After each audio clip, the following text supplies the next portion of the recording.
Hey, welcome to OC4. Now, before we get started, I just want to take a moment to say how much it means to us that you're all here today. Looking around, I see a lot of familiar faces and people we've been working with for a while here, people in the industry who've been pushing this forward for a while, and I just want to take a moment to thank all of you for all of the work that you've been doing to push virtual reality forward. Thank you, guys.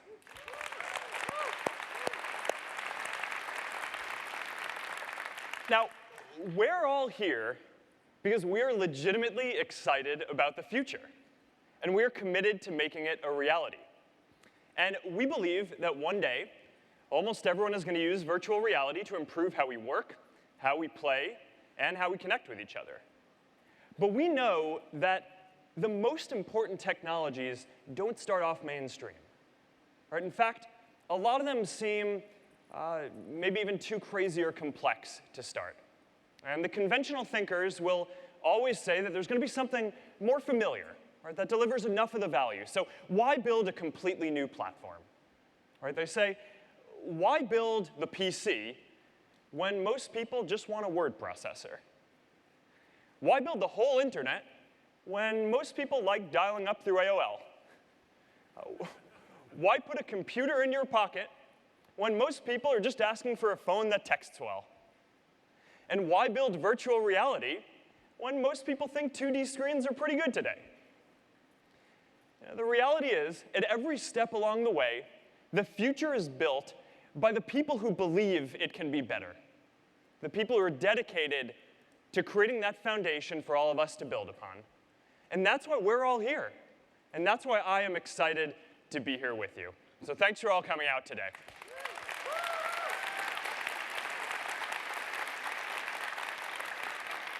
Now, a lot has happened since the last time we were all here. A couple of years ago, most of us wouldn't have predicted that today there would be doctors prescribing VR for pain relief in hospitals, or that overall there would be more than 100 million VR app downloads out there. Virtual reality is about imagining the world as it could be. And last year we talked about how VR can put people first and put us at the center of the experience more than any other computing platform out there. And that's because VR is unique in creating this sense of presence, like you're right there with another person or in another place. Now, some people say that VR is isolating and antisocial. I actually think it's the opposite. Yeah, today we need this big headset, and that's not great. We're working on it. But saying that VR is isolating because it's immersive is a really narrow view of the world that you're all building. The reality is we all have limits to our reality. Places we can't go, people we can't see, things we can't do. And opening up more of those experiences to all of us, that's not isolating, that's freeing. And it's already starting to happen. Not long ago, if you were paralyzed, your chance of recovery was almost zero. But today, there are groups like the Walk Again Project that are using Rift to help patients see their legs moving again, and that helps restore neural function in their brain. And in one study, all 8 patients who had this therapy regained some motor control. So this is a video where someone is starting to take their first steps towards kicking a ball again. And then there were people like Dorothy Howard. Dorothy is an 80-year-old grandmother living in the UK. She owns an Oculus Rift. And a few weeks ago, she posted in the official Rift group on Facebook to troubleshoot an issue. And she said, I'm not going to do the accent well. I bought a Rift as I am no longer fit to go on holidays. It is fantastic, and I'm looking at spectacular worlds. Dorothy is awesome.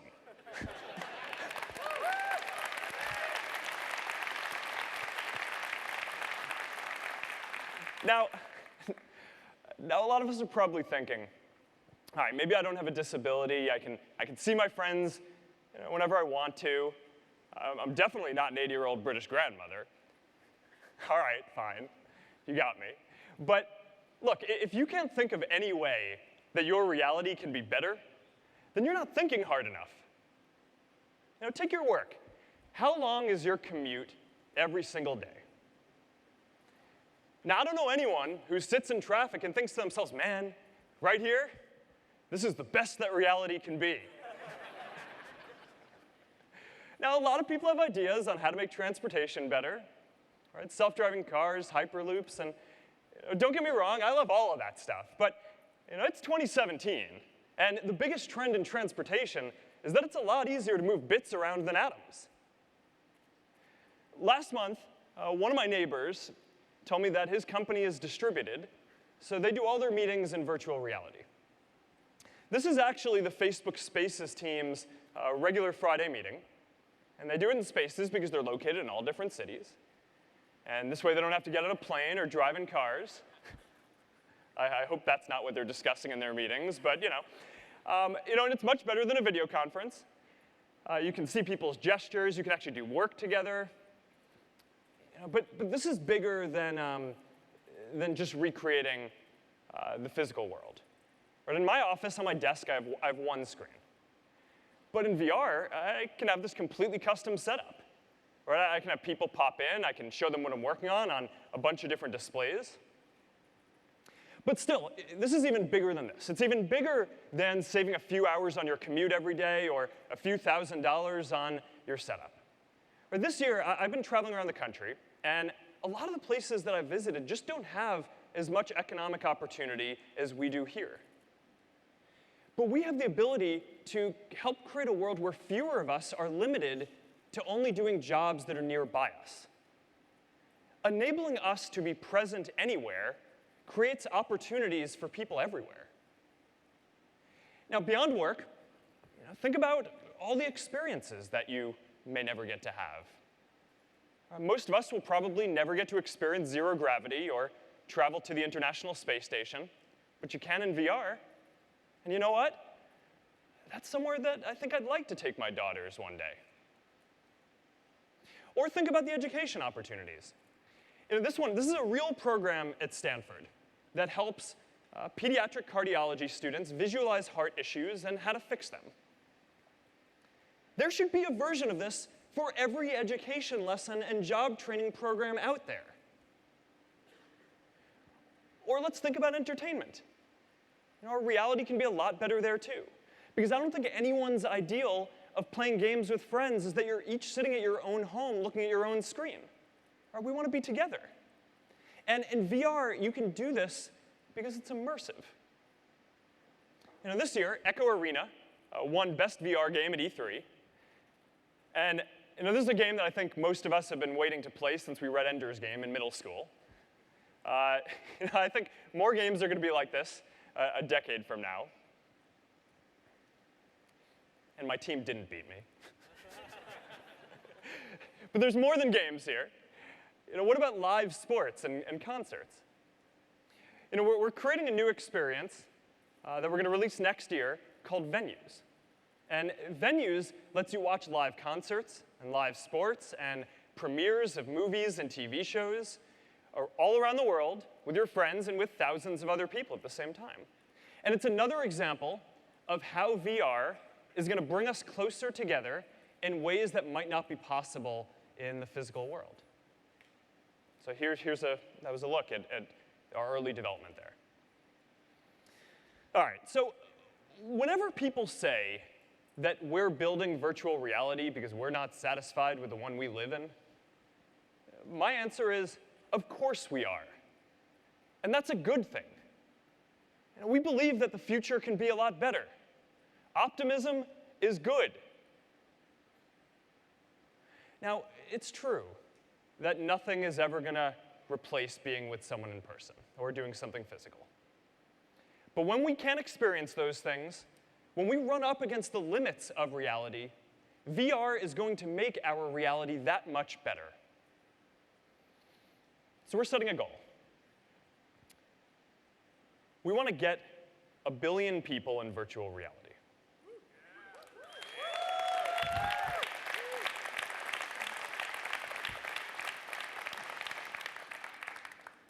And there are going to be challenges to work through.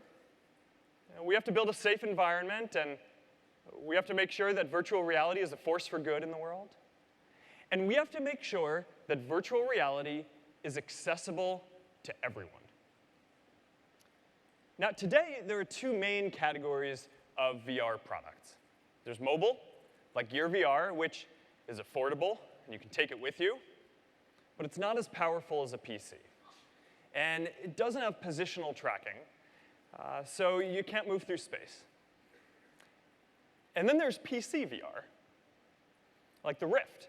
And this is the world-class virtual reality experience, but it's a little more expensive, and it ties you to a fixed computer.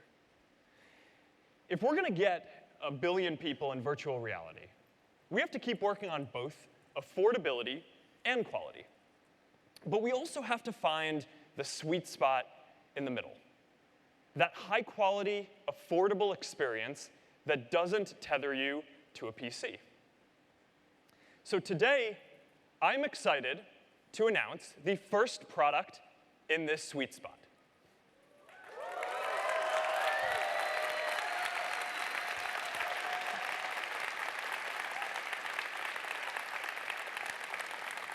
It's an all-new, standalone headset that doesn't require you to snap in a phone or attach a cable. We're calling it Oculus Go.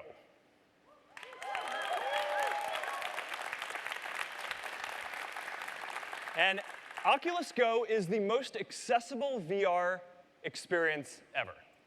It's an all-in-one headset. It's great for playing games, for watching movies, and for hanging out with friends. And the price is only $199.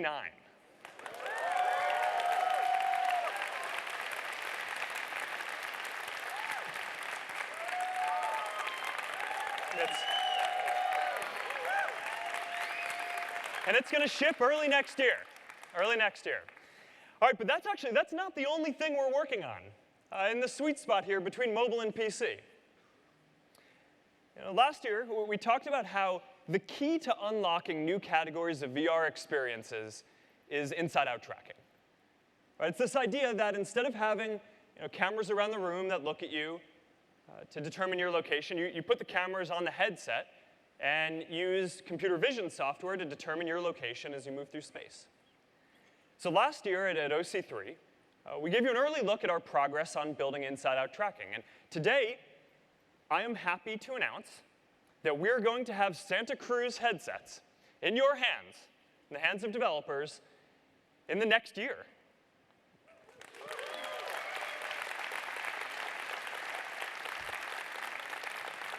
And it's going to ship with 6 degrees of freedom tracked controllers. And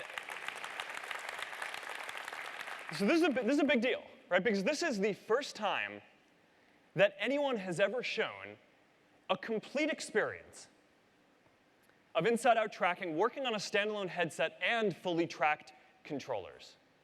So here's what it looks like.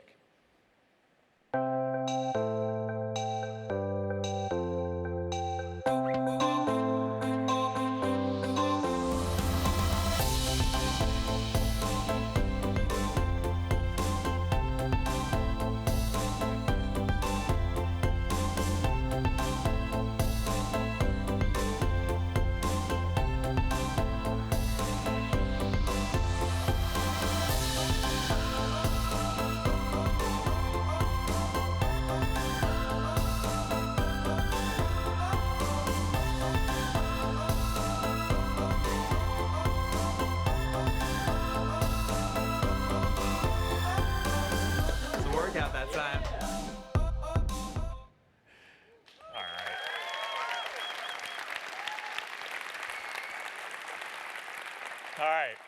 So standing up here today, I am more committed than ever to the future of virtual reality. It's not about escaping reality. It's about making it better. It's about curing diseases, connecting families, spreading empathy, rethinking work, improving games, and yes, bringing us all closer together. VR is about imagining the world as it could be. And the road ahead, it won't always be easy. but we have some of the most talented people in the world here in this room working on this. And if we all do what we need to, if we all keep working on building great experiences and putting them in the hands of more people, then VR will change the way we see the world, and it will make all of our lives a lot better. Thank you for being here today. Thank you for being on this journey with us. And now I'd like to introduce, for the first time at Oculus Connect, our new head of virtual reality, Hugo Barra.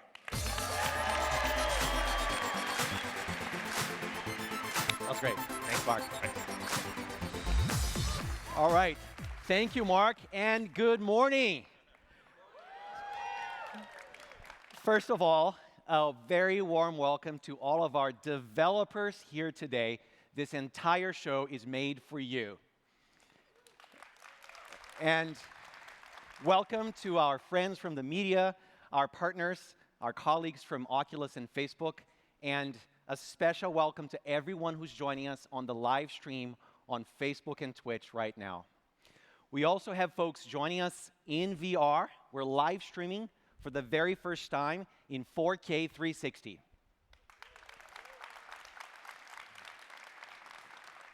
We've got a phenomenal Oculus Connect for you this year with 44 talks, over 100 speakers, and more than 2,900 attendees, which makes this the biggest Connect yet.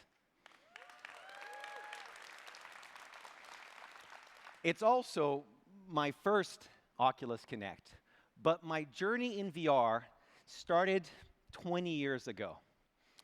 It was my freshman year in college and my first winter break since moving to the US.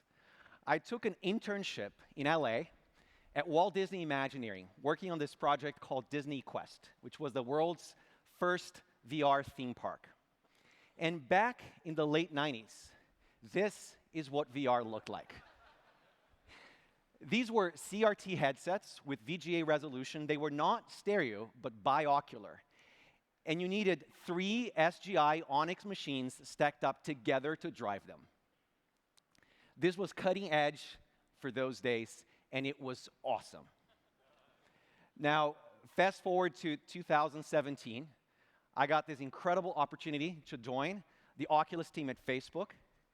But before diving into this awesome new job, I decided to take some time off and do a mini world tour. And I took my Oculus Rift with me everywhere I went. I got to show VR to friends and family around the globe. But the highlight was when I took it back home to Brazil. This is my dad. Now you have to understand, in my family, my mom is really the techie one. She's the one who likes all the cool toys that I bring home. And there she is, that's my mom. And my dad was pretty skeptical about VR.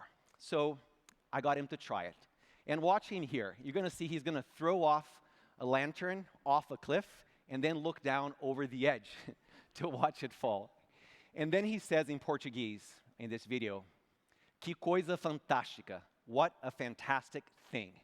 That's a lot for my dad to say. He's not really a tech guy. He just really enjoyed that experience. That feeling my dad got, that is the magic of presence in VR. And it's unlike anything else. All of us in this room have shared VR with a friend or a family member and seen that same reaction. Once you feel it, there's no going back. You know it's the future, and that's why we're here, to share that magic with the world. So now, let's talk about how we make it. Let's start with hardware. You know, building VR headsets requires a fundamentally different approach compared to any other consumer electronics. You really have to understand how the human perceptual system works, and you need to learn how to convince the brain. This means delivering the right set of photons and sound waves to make the perceptual system believe you're really there. It's that amazing sense of presence which makes the VR hardware disappear when you're in VR. As Mark said earlier, we're expanding our Oculus device portfolio. We're doing that to get more people in VR. We're doing that to extend the reach of the apps and experiences that you develop. Before we dive into new products, I want to briefly talk about where our consumer VR journey started. Our partnership with Samsung is bringing VR to millions around the world faster than anyone expected. And Gear VR is by far the most popular way to experience VR today, thanks to Samsung's global reach and amazing technology, combined with the work of this developer community. Back in April this year, in partnership with Samsung, we launched the Gear VR controller, and that was a big upgrade for the Gear VR experience. To put it in perspective, when Gear VR users pick up their controller, they average 50 minutes in VR that day, which is a 60% increase. And they're looking to do more in VR too. In fact, they download 25% more apps, which goes to show the new controller and the apps that you build for it are making a big difference. Gear VR set the beginning of the VR consumer era.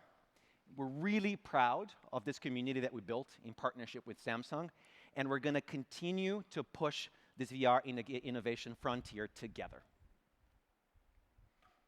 Next up, let's talk about standalone VR.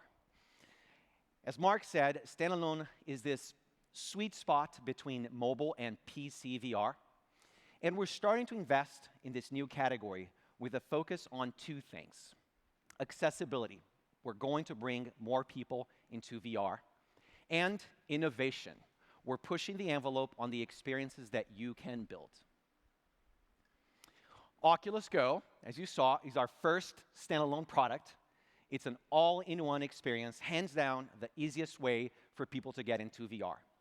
And for our developer community, it's a platform for you to expand the reach of the apps and experiences that you're already building. You know, we think people are going to spend a lot more time in VR when they get a standalone device. So we really wanted Oculus Go to be a leap in both comfort and visual clarity. First of all, Oculus Go is super lightweight, despite the fact that it's an all-in-one full mobile computer.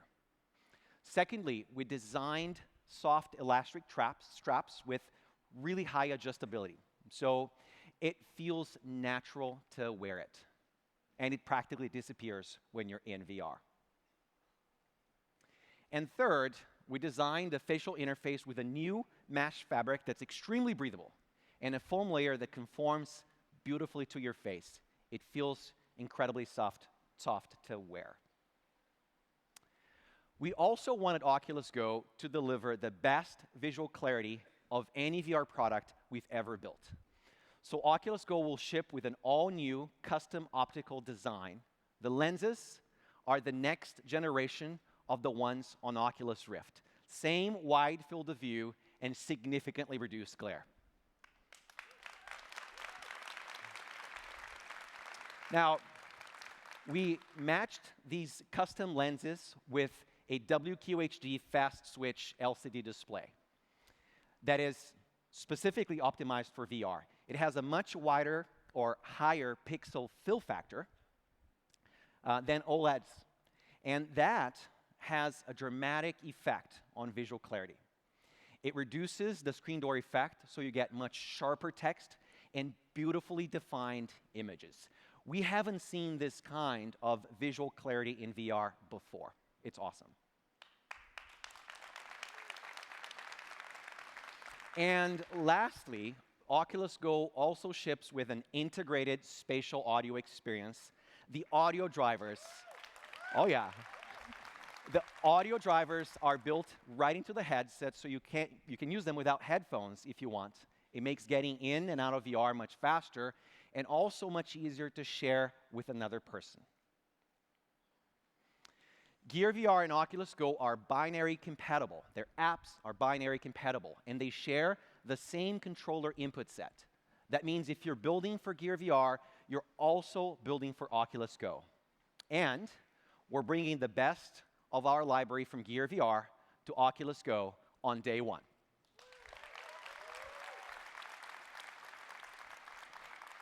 Also, thanks to our amazing friends at Unity and Epic, you can now also build for Oculus Go in Unity and Universal Engine. We will start shipping Oculus Go dev kits to you, our developers, in November.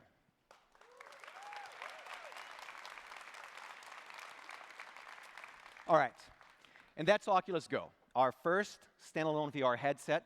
It's lightweight and comfortable, incredible visual quality, perfect for watching movies and concerts, playing games, and of course, just hanging out with your friends in VR.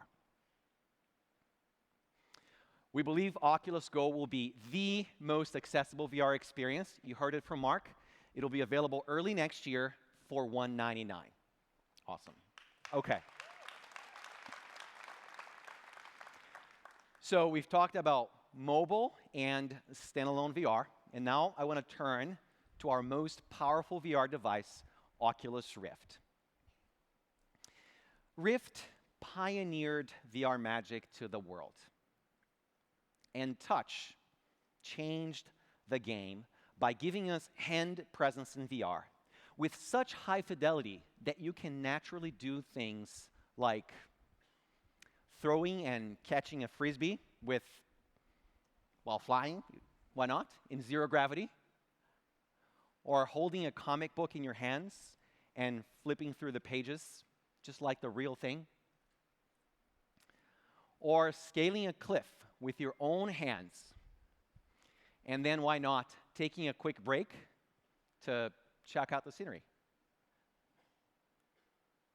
And so many other great experiences. Here's just a taste of what's possible in VR with Rift and Touch. When you commit to a path, I guess you were on your own. Follow your dreams to a place, a space, the grace that takes you home. But let me tell you,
I'm ready to fly.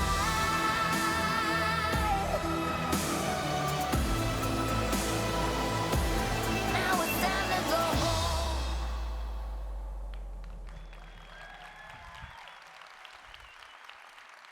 Thanks to the amazing developer community right here, our Rift catalog today features over 300 super high-quality touch titles, including AAA blockbusters like Lone Echo, Robo Recall, and Arctica 1, which just launched yesterday.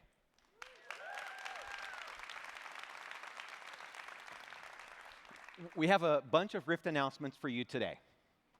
First of all, in response to the feedback that we received from a lot of you in our developer community, we're launching a new program called Oculus for Business.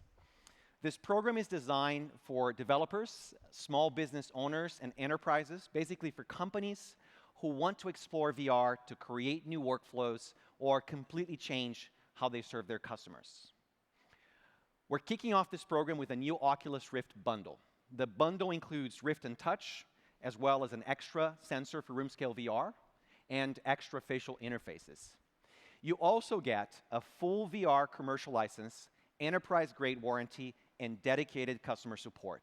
Plus, businesses can now place bulk orders.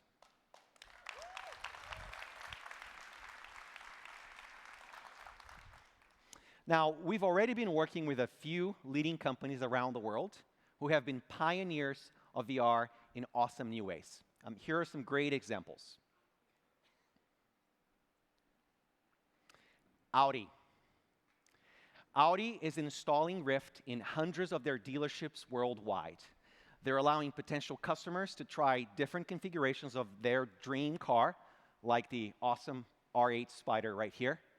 And you do that while experiencing the car in an immersive new way, which is so much better than even the best web configuration tool. It's really, really awesome. And of course, love the car. Cisco. Cisco created the VR collaboration environment on top of their Spark platform that lets coworkers meet in real time to work together, or in this particular case, play around with 3D jet engines. Why not? And that's definitely not all. Here are many more of these global leaders that are working with this developer community right now to bring VR into their businesses. It's great to see VR continue to expand so quickly across an impressive range of industries. If you want to learn more, check out our website. All right. This past July, we launched the Summer of Rift promotion, and we ran it for a few weeks. It was a huge success, and the Rift community grew a lot. Now check this out. We're making a bold move. We're setting a new permanent price for Oculus Rift and Touch. Starting today, Rift and Touch will be available for $399. The best VR system, now at the best price, period. And we have even more exciting news to share with you about Rift later this morning. Now, since the beginning of this journey, we've been asking ourselves, would it be possible to one day get the magic of Rift into a portable, fully untethered VR device? Could we deliver the magic of Rift without a PC? Well, let's talk about the future. That question I just asked is what originally kicked off the Santa Cruz project. And last year, right at Oculus Connect, we demoed the first generation Santa Cruz prototype. It was an early prototype. It had a full mobile computer strapped to the back of your head, so not quite a super ergonomic masterpiece. But it gave us a powerful platform to build and demonstrate a standalone VR headset with inside-out tracking. It's hard to explain, but the feeling that you get when you're completely untethered is this overwhelming sense of freedom in VR. Now, the second you have that freedom of movement, you really want to walk up to everything and interact with it. You really want your hands in VR. You want that magic and freedom that you get with touch. So the next step with Santa Cruz was to build an amazing controller. And that's what we did. The same award-winning team that created Touched designed the Santa Cruz controllers. And you're gonna love these. We carried over the features that made Touch so successful. You have both grip and trigger buttons, and the ergonomics that make these controllers disappear in your hands.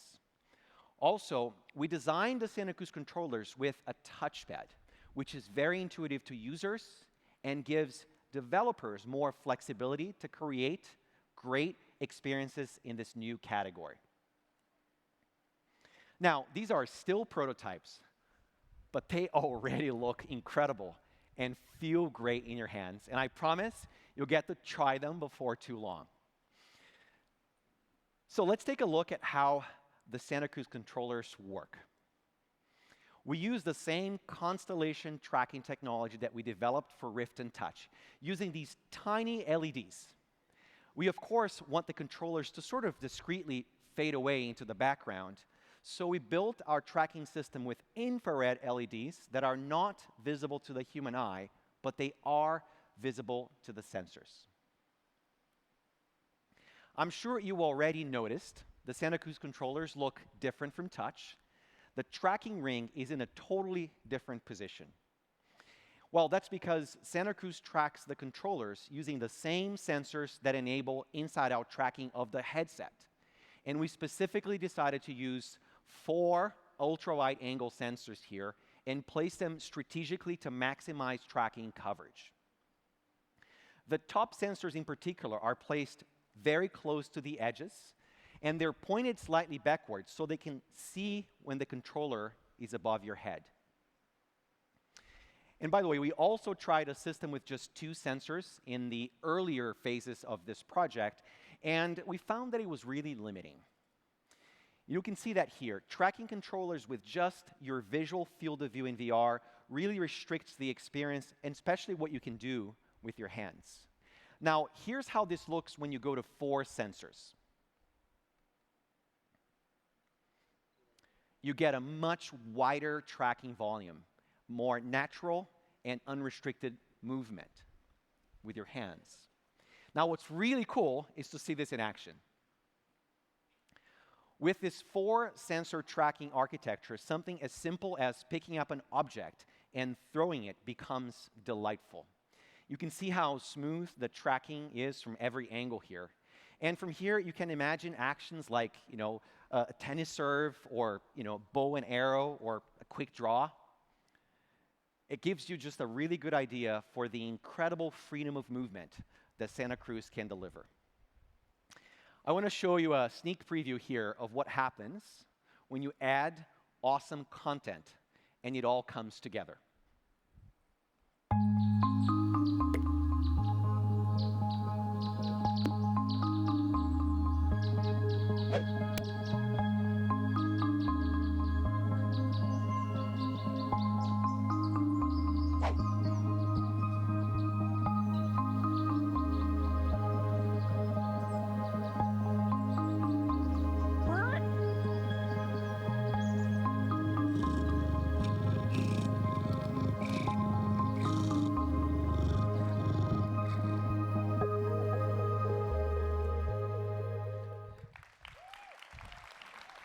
By the way,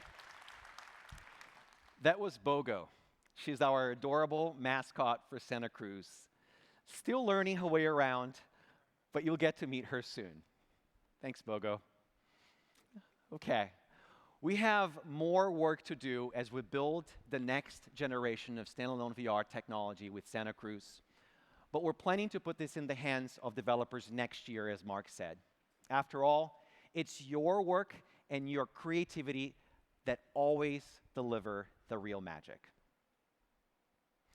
So that's what I wanted to cover today from our hardware roadmap. There's a bunch of things we're really excited about here. Number 1, Gear VR continues to lead the mobile VR category.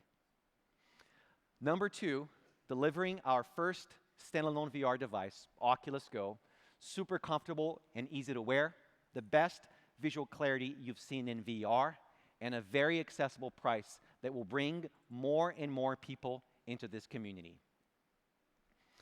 Number 3, a new milestone for our industry with Santa Cruz, the first complete standalone VR system with full inside-out tracking and hand presence. And number 4, Oculus Rift, now permanently available at $399, the best VR system, now at the best price. End of story.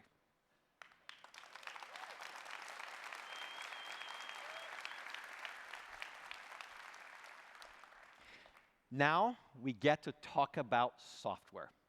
We've been working on some really cool updates to the Rift platform, and to share that with all of you now, please welcome Nate Mitchell.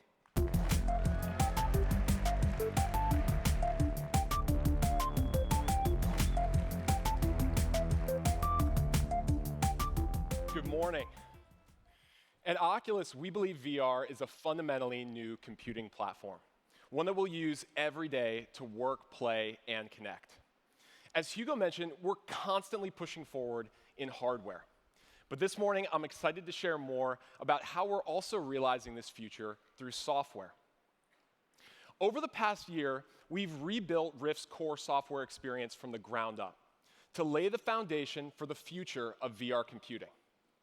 We call it Rift Core 2.0, and it's the biggest update to Rift yet. Core 2.0 makes Rift more powerful, more intuitive, and more personal. Today, I want to introduce two of the most important new systems in the Core 2.0 update.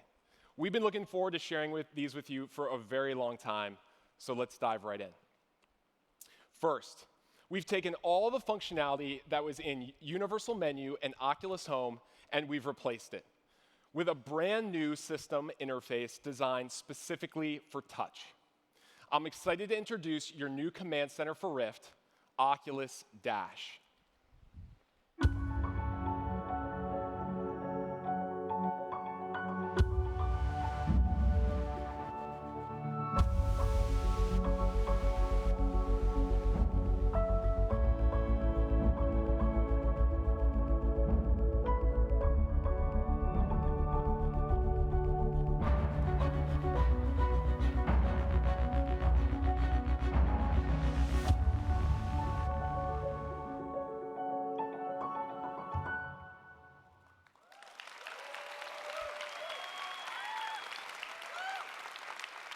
So Dash puts the power of Rift at your fingertips. Everything you need is available in Dash. Your apps and games, your friends, settings, and notifications too. You can bring up Dash anytime, anywhere. We've made it instantly accessible. And it runs as a 3D overlay, so it opens inside your current experience. There's no need to go back to home. You just open up Dash where you are. And where the old UI was designed for gamepad, we've designed Dash natively for touch. You can just swipe naturally to scroll, and once you've found what you're looking for, you simply tap to select it. It feels great. Dash completely streamlines complex actions. I can easily jump from one app to another directly from Dash. Or, let's say Hugo invites me to play some Rec Room. I can open up Dash, accept the invite, and we're off. But that's just scratching the surface of what Dash is capable of. And that's because Dash unlocks the full power of your PC, letting you use your desktop apps from inside VR.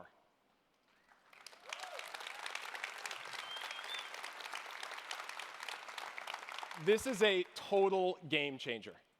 Imagine I'm jumping across the galaxy in Elite Dangerous, and I want to check out the latest music video from Odessa.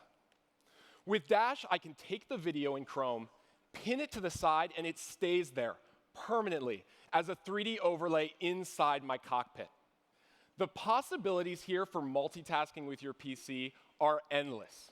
You can check the latest news in a web browser, you could set the perfect playlist in Spotify, or even stay in touch with friends over Messenger. And as you can see, this is more than just a mirror of your physical monitor. Your workspace here is infinite. Every application can have its own virtual display, and they can be positioned anywhere at the right size and scale for VR.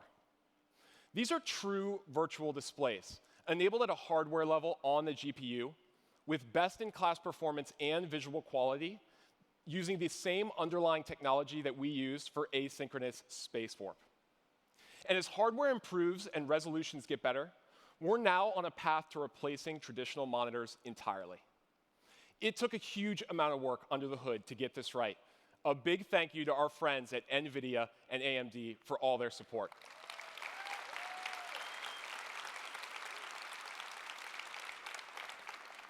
Internally, our teams are already getting a ton of benefit from having access to their traditional development tools inside VR. We actually use Dash with Visual Studio to debug Dash from inside Dash. That is as awesome as it sounds. And these same workflows work with Unreal and Unity too. Now, Dash is built using React VR, our open source framework for VR UI. This makes Dash super extensible, and we're really looking forward to working with the developer community to add more to Dash in the future. So, that's Dash. Altogether, Dash is a massive step forward for the workspace of the future and VR computing. This is groundbreaking technology that you won't find anywhere else, and we're thrilled to enable it first on Rift. Now, the next major highlight of Core 2.0 is Oculus Home. This is what Home looks like today. One of the most requested features for Rift has always been the ability to create and customize your own space. And with Dash taking on more of the platform UI, Home's freed up to be more personal and more immersive. So we leveled Home and rebuilt it. Let's check it out.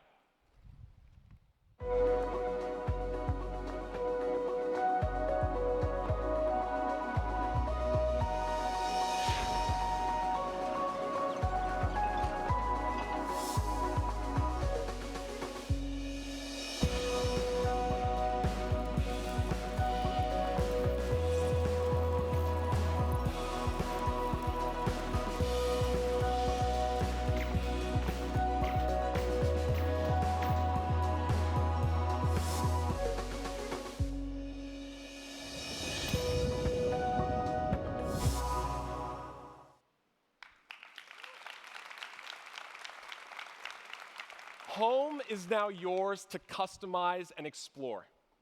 Creating and designing your own space is easy. Everyone starts with a great collection of items to create a space that feels totally unique. We have furniture, toys, even works of art. And you can place these items anywhere in the room using touch. They just snap into place super easily. And of course, you can mess with reality a bit too. Now, there are a bunch of fun new features inside Home. Your achievements can be put up on display for your friends to come check out. And your collection of apps actually comes to life as old school cartridges that can be launched from inside Home.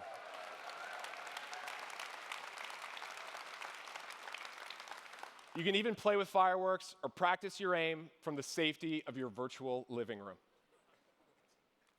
We also wanted Home to deliver an even greater level of presence.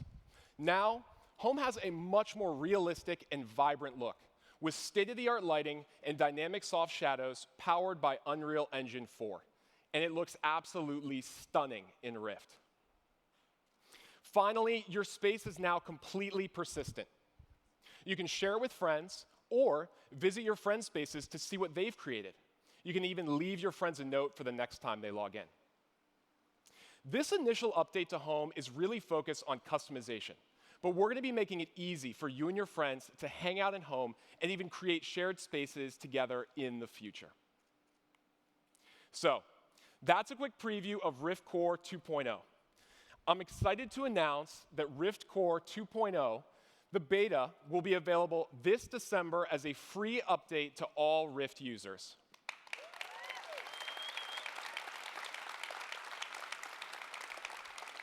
When it comes to Rift, we are really just getting started. Home and Dash are both fundamental parts of our vision for the future of VR computing, and we're looking forward to sharing much more with you in the year ahead. Thanks so much.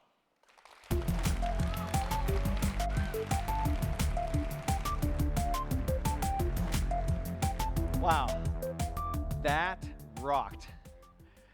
Now it's time to dive into the developer section of this keynote, as you can see here. Today, we get to bring the entire community together to celebrate how far we've come. The number of developers building for Oculus has doubled in the past year. And together, you shipped over 2,000 apps and experiences. You can see a couple of them here. We have some great developer announcements and a few surprises for you today. And over the next 2 days, we'll talk about your app performance, supercharging discovery, creating safe communities in VR, and a lot more. Our next speaker is an Oculus OG who's had a big hand in growing many of our product teams from the beginning. She PM'd the very first version of Oculus Home with exactly 2.6 engineers, and every version of Home since then, among many other awesome things. Please welcome Product Manager Christina Womack to the stage.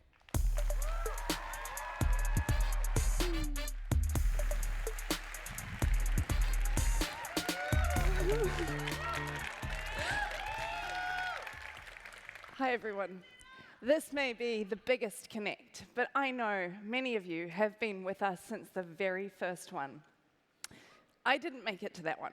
I was in Irvine with my team, frantically trying to get Oculus Home ready so Gear VR could ship. So I feel like we've all been in the trenches together for a really long time now. So much has changed since we shipped DK1, but what hasn't changed is our commitment to this industry and to our developer community. Today, I'd like to take a moment to answer the questions we hear from you time and again. How are we helping you to develop? And how are we helping you reach people? This is how we think about supporting your work. Let's dive right in. I don't need to tell most of the people in this room this, but it bears acknowledging that building for VR is super demanding.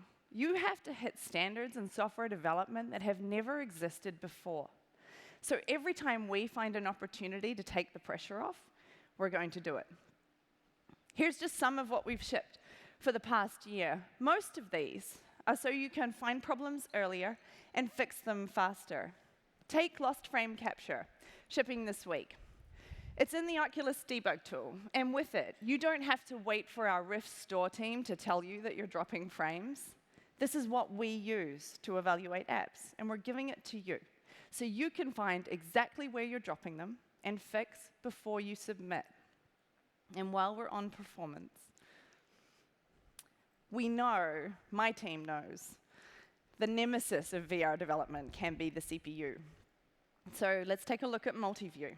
Unity developers know this as single-pass stereo rendering.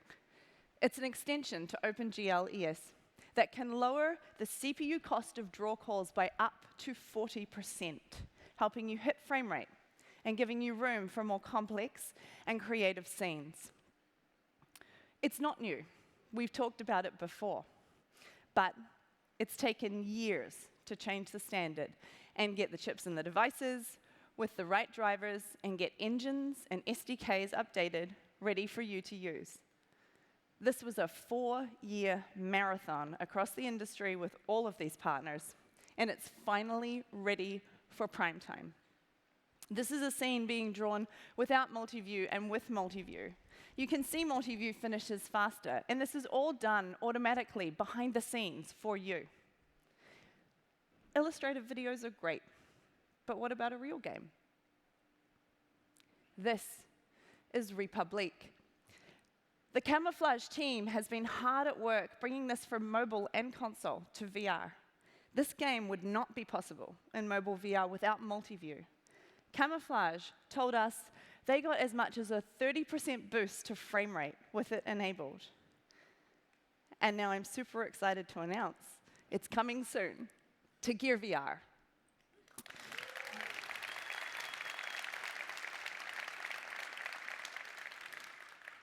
But great VR isn't all about frame time. We at Oculus just don't want you to have to build everything yourselves. We want to give you building blocks as shortcuts. When I ask people what their most memorable experience has been in VR, often they say it was when they were with their best friend or a family member.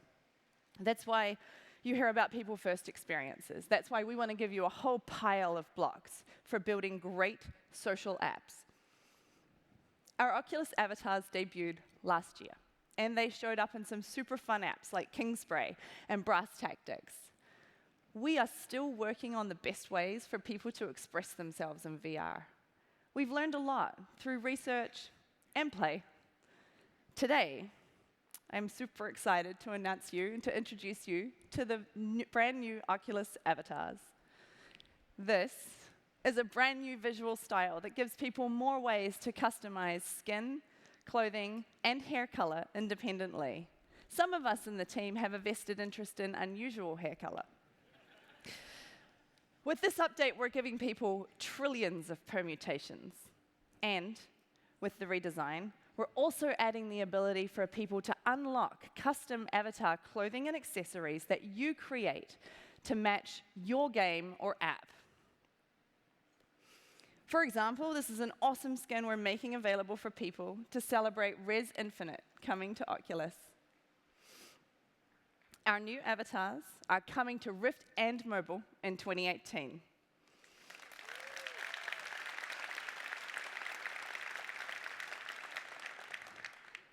And we've heard you. Finally, I'm very excited to announce that your most requested avatars feature is on its way. You'll be able to take Oculus avatars to other platforms, including Steam and Daydream, in 2018.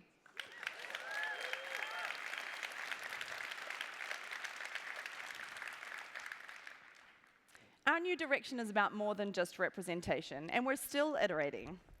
To give you a sneak preview of what's coming later next year, please meet my friend and the 0.6 engineer you heard about when Hugo introduced me, who helped us build the first version of Oculus Home, Will Steptoe. Hi everyone, it's great to be here at OC4. I wanted to show you how we're updating Oculus avatars to be more dynamic and expressive.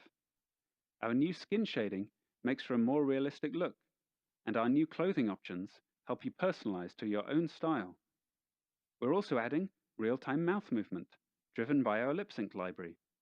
And we've worked hard to make the eyes feel true to human behavior.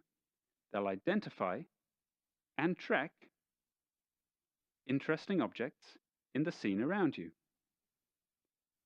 We really think that these changes make social experiences more fun and engaging, and we're excited to introduce them to you next year. Thank you very much. Now back to you, Christina.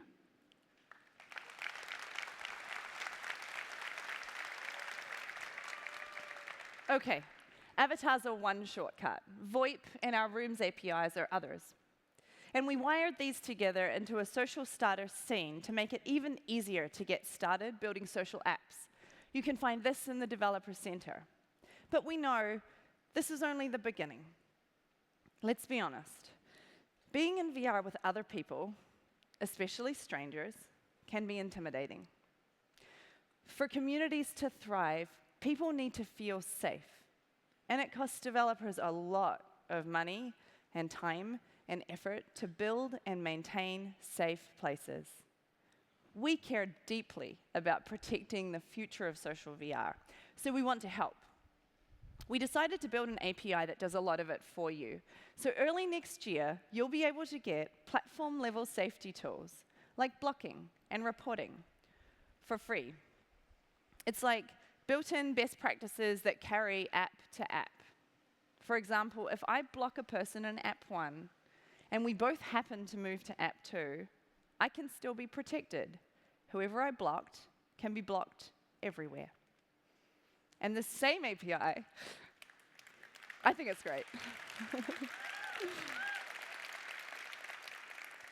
And the same API that powers that also lets people who have enjoyed playing together simply pull up the UI, add a friend, so they can play together again in future. These features all start rolling out in early 2018, and we'll add more as the year goes on. These are just a few of the things we're doing to help you develop, to get to the store faster and with better performance. Now, Hugo spoke earlier about how we're going to bring more people into VR, so let's answer that second question. How are we going to help you reach them? First, for everyone already in the headset, we're still making the store better. It's the first point of discovery for most people. Nate just introduced you to the new Oculus Home on Rift.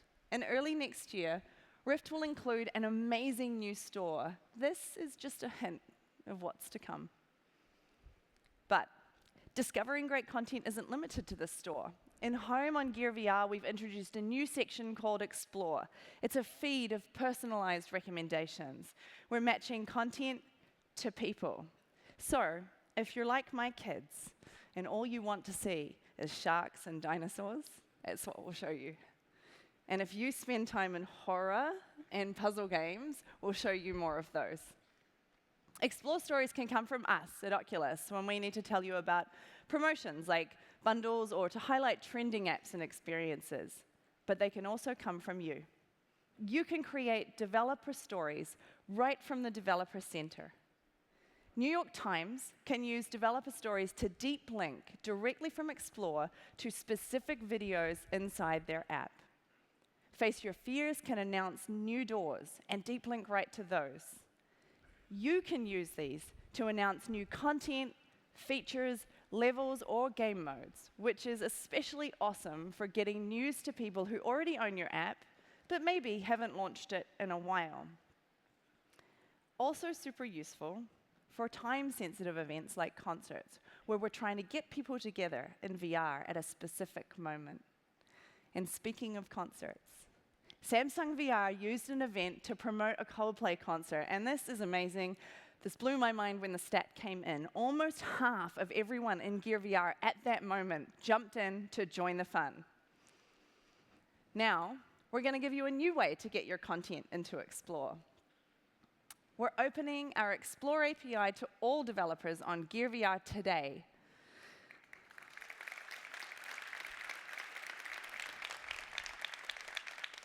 And we're bringing Explore to Rift in 2018. But as you know, not everyone owns a headset yet. So for now, it's still super important for us to help increasing awareness of your work and really VR itself with people outside of VR too. And this is a multi-threaded effort for us. First, one of the ways we think we can help is to make it super easy for your app to be seen on Facebook. It's where your fans can become evangelists. So we've built hooks directly into the platform to make it easier. From inside your app, you can dream up all these creative ways to let people capture videos and stills, and then call the brand new Share API to let people quickly and easily post to Facebook. Another great way to be found on Facebook is live streaming. We're already seeing people live streaming long VR sessions, visiting multiple apps, and starting today, live streams on Gear VR will be more interactive, so I can see comments and reactions rolling in right over my app in VR.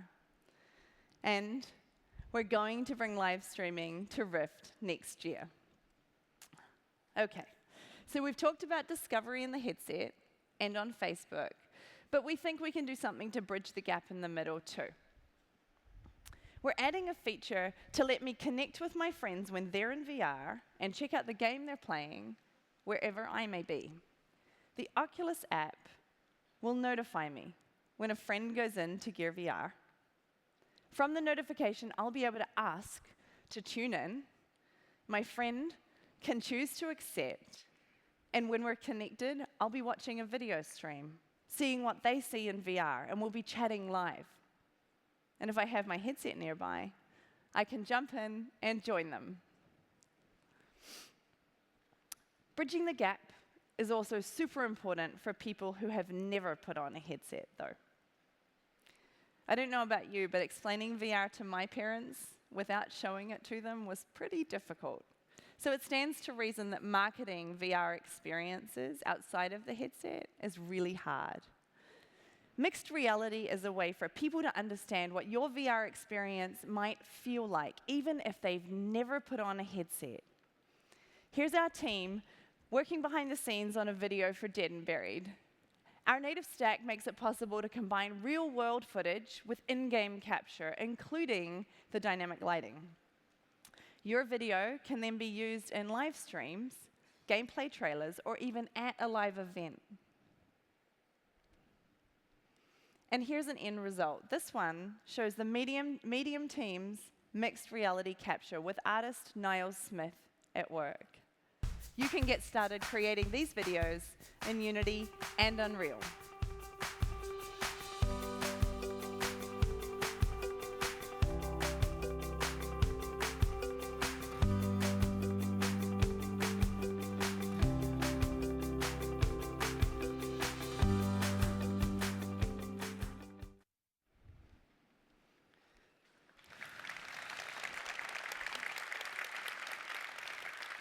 Each and every developer in this room is paving the way for the future of VR.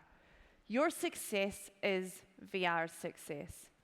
Keep giving us feedback. Keep us honest. We're so excited that you're with us.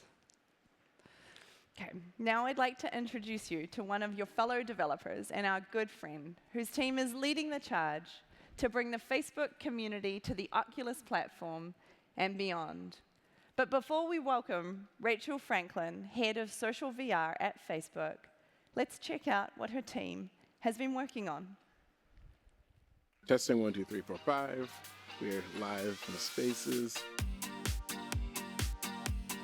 I'm really moving and I'm really talking and this is me. And I have a pizza in my hand. I got full Donatella going on. What you're hearing right now is a virtual accent. This is a horrible star. The world's worst star. See these glasses? Whoosh.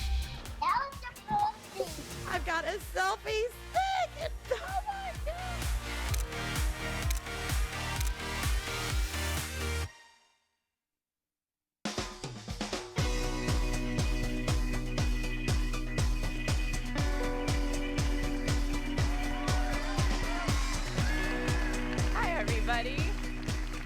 So you just saw how virtual reality has the power to build communities by helping people feel like they're really together, even when they're actually very far apart.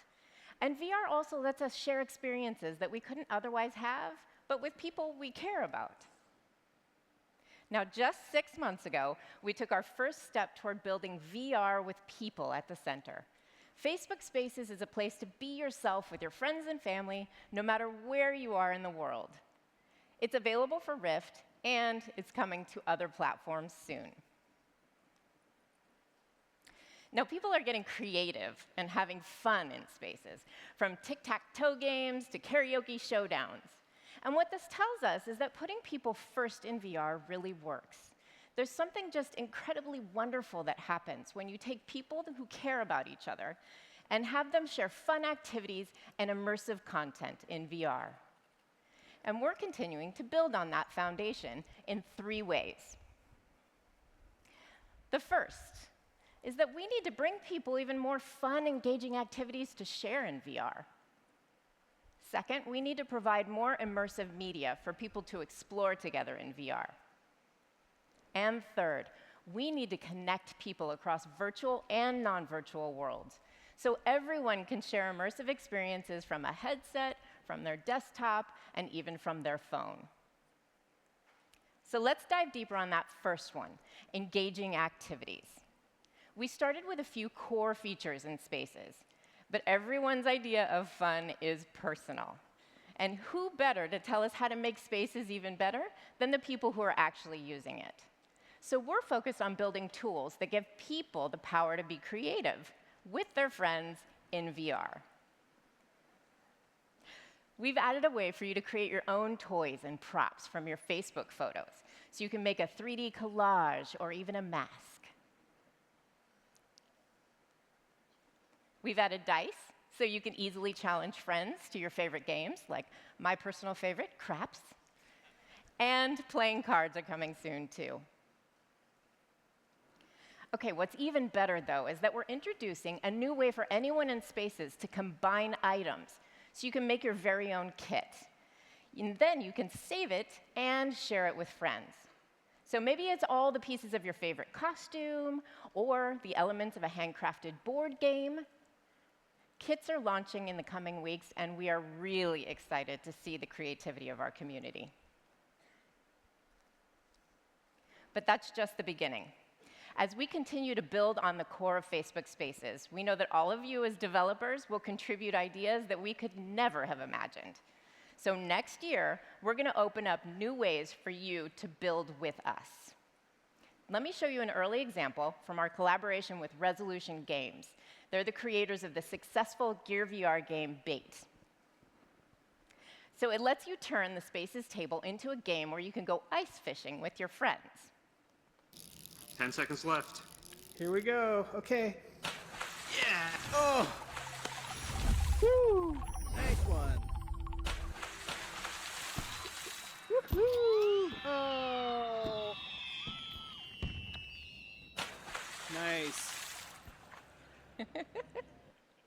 And you can try this on the show floor today in a demo. But it's not only fun, it's actually a really clever way to adapt the Spaces environment for a totally different purpose.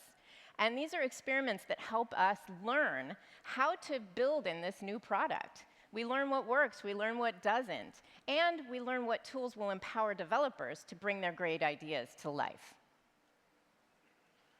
We'll share more specifics with you guys on our plans for next year, but in the meantime, please let us know if you're interested, because we do want to hear from you.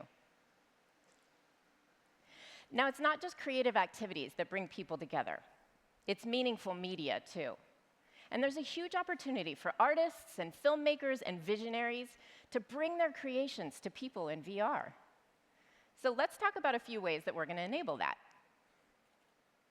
This year, Live 360 Video has opened an immersive window into new experiences right from the Facebook app. With Live 360 videos produced by many of you, people are exploring new places and experiencing moments from the personal to the incredible as they unfold. We got a locals view of some awesome spots from one of my favorite creators, Ariel Vieira, and he gives these live 360 walking tours of New York. Now, funny enough, what's showing up here is actually called the Oculus. I thought that was very cool. We got a close-up 360 view of the red carpet at a movie premiere as all the stars arrived. Now, this is something that most of us could never be a part of. But with VR, we can take these experiences to the next level. We can actually be there posing for the paparazzi on that red carpet. And we can do it with our friends. So today, I'm excited to announce that Live 360 Video is coming to Facebook Spaces.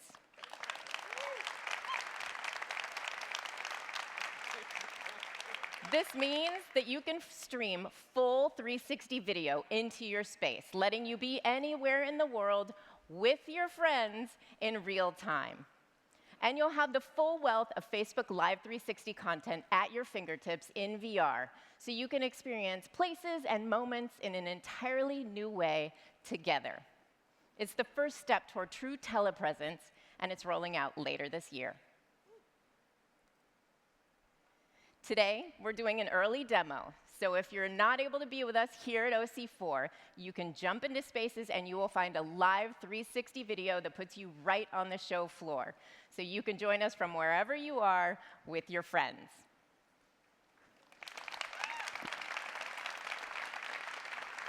Now, as 360 video becomes a new medium for creative expression, there are also artists around the world that are pioneering this new form of media that's created from inside VR. They're embracing tools like Quill, a simple but powerful app where artists make unique VR-native works of art that you don't just look at, you're actually immersed in them. And these stunning experiences can leave a powerful emotional impression. In fact, the one you're seeing right now was nominated for an Emmy. As with all art, people naturally want to share it with someone else. But up till now, that hasn't been possible. Today, we're announcing that Quill art, or as we like to call them, Quillustrations, are coming to Facebook Spaces. This lets us amplify the power of the VR native art form to not only evoke powerful feelings in all of us, but also to connect with others at the same time. We're starting with a beautiful VR animated short story painted in Quill by our incredibly talented resident artist, Goro Fujita.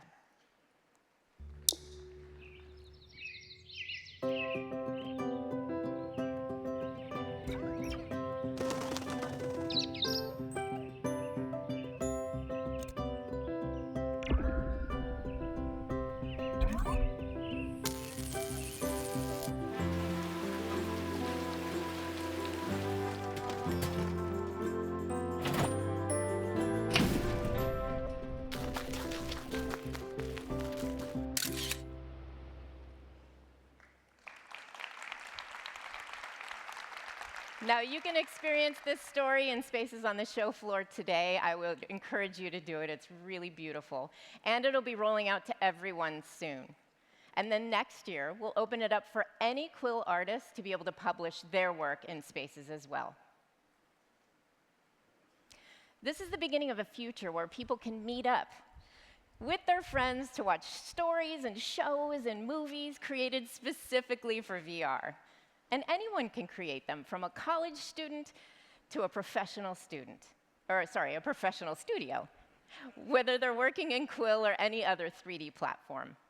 And it's a brand new way to share art with each other like never before.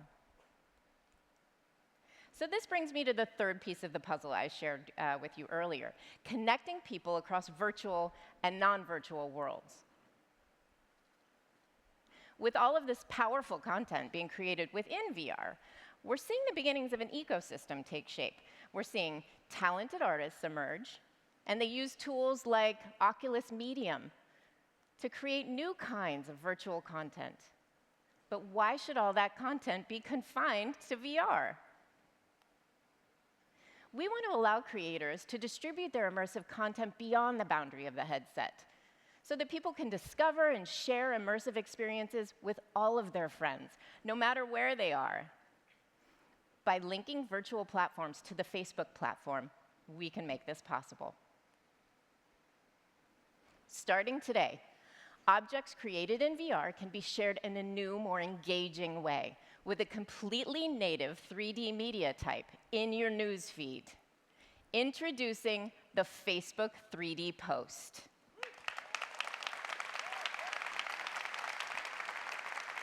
It's interactive, and it's immediately responsive to scroll and touch. It makes content pop off the screen. And you can do this today with anything that you create from Medium or marker drawings from Spaces.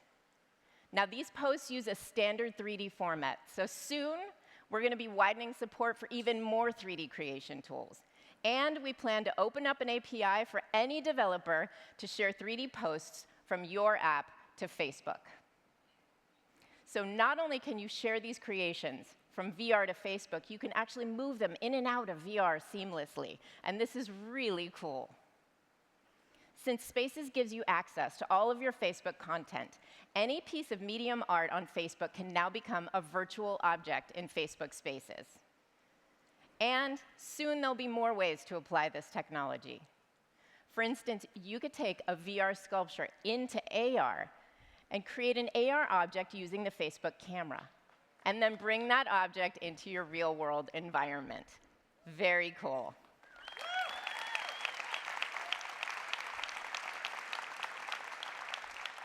We'll also be able to create fully interactive 3D scenes for people to discover on Facebook, like this one. So you can see how the objects are animated, and you can even open the door by just scrolling your finger. It is so fun. And we can't wait to open this up to more 3D content types, so all VR creators can share their work in brand new ways. We're working toward a world where everyone can share their immersive experiences seamlessly, and everyone can contribute their creativity. That's what's awesome about Facebook.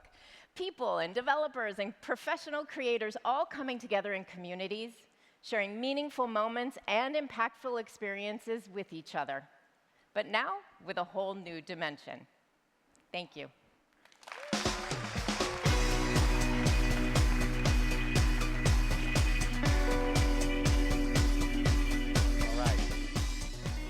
2017 was a blockbuster year for VR content. And you brought home awards and accolades, including 6 Emmy nominations. And of course, Echo Arena winning E3 VR Game of the Year. It's awesome. Last year, we announced we were doubling our original investment of $250 million to fund VR content.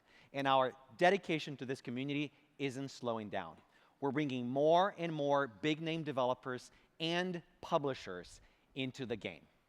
In just a minute, Oculus VP of Content, Jason Rubin, is going to join us on stage and share with you some of the brand new experiences, AAA experiences, coming to Oculus.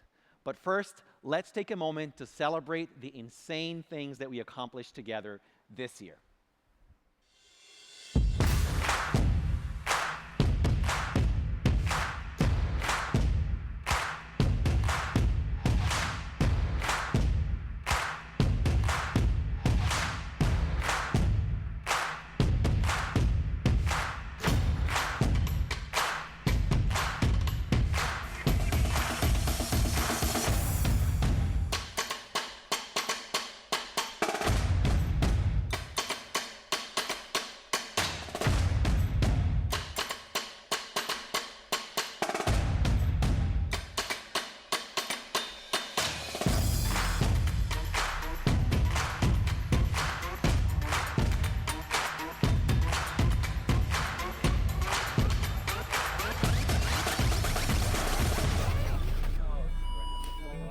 I'll let me get the directions. It's okay, I'll get the directions.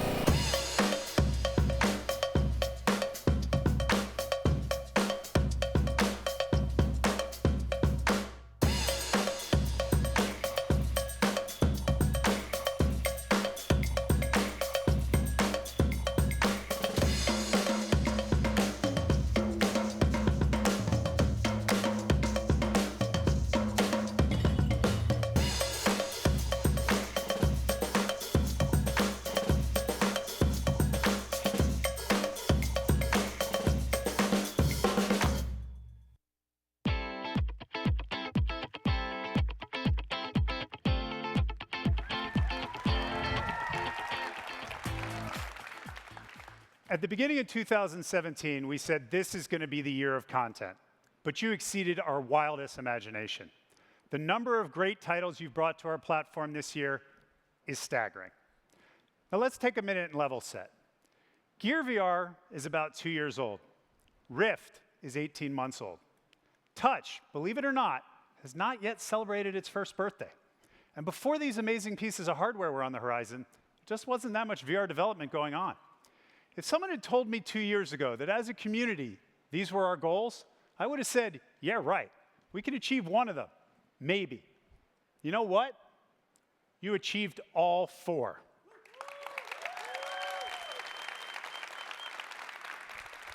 Now, we've become impatient as a society.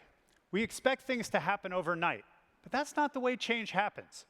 The road to mass adoption in VR is going to take a while, but if this last 2 years is any indication, we're well on our way.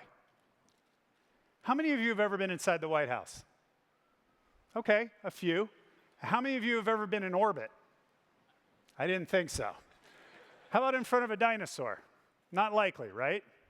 Well, if you're in VR, you can do any of these things in an hour. And importantly, the diversity, quality, and immersiveness of these experiences is just going to get better. Felix and Paul won an Emmy by bringing us inside the White House for People's House. It's amazing. And it's the promise of their films that makes us true VR believers. Let's talk about Onward for a second. Onward is an amazing first-person shooter. But what's really incredible is it was developed by one individual in 1 year. He's self-taught, and this is his first game. While Oculus was focusing on comfort, teleportation, Dante said, to heck with that. Went with old-school first-person controls. You know what? He found a willing audience. That's awesome, Dante. Thank you.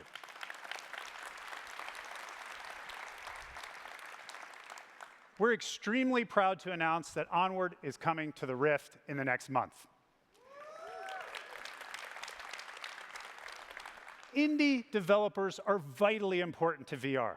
Their creativity and often risk-taking pushes the medium forward. And indie developers like Dante keep us on the edge of our seats waiting to see what's next.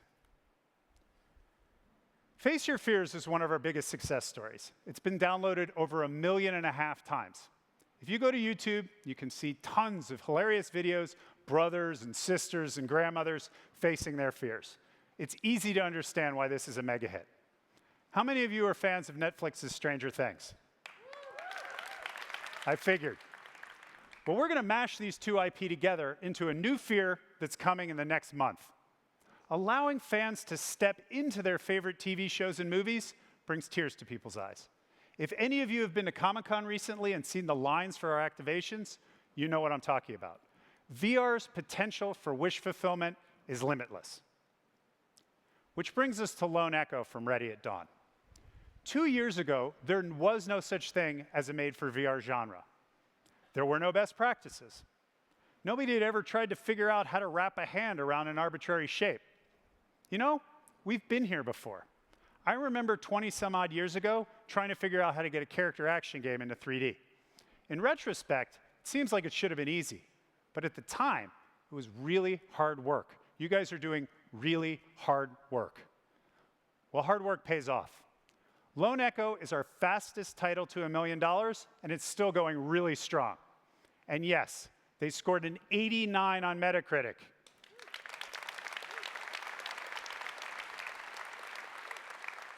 Why is this important?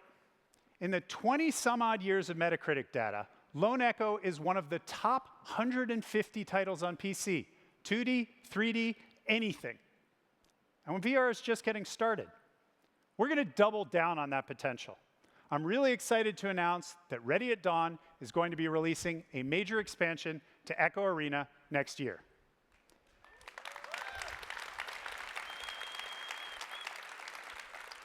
Echo Combat is a new multiplayer, zero-gravity, first-person shooter expansion to Echo Arena. I'll be seeing you in there. And Ready at Dawn has also let me say, after a lot of pushing, Jack and Liv's story will continue. There's more to Lone Echo coming. Wait for a big announcement shortly.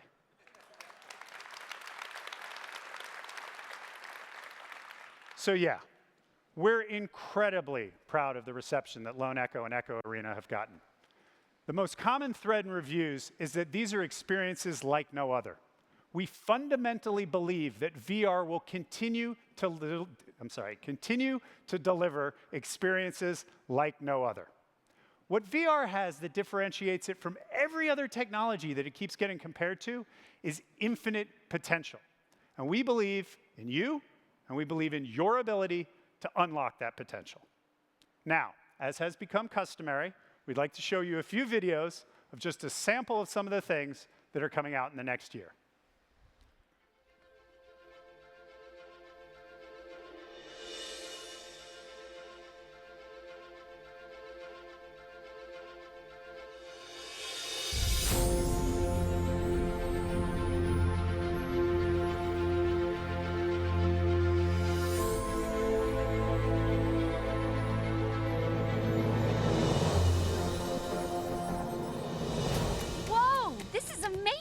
Oh, really? Watch this. Wow! So dope.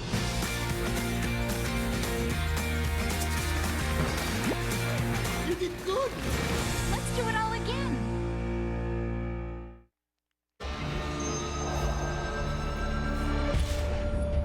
Acolyte, it's your time. To fight alone. Unlock the secrets. Channel your energies and become ascendant. Join us and become one of the unspoken.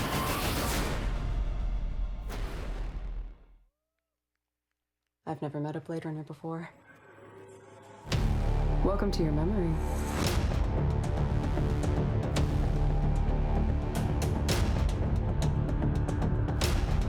Something's wrong. You're in a different memory. Don't worry. We made you. We'll take care of you.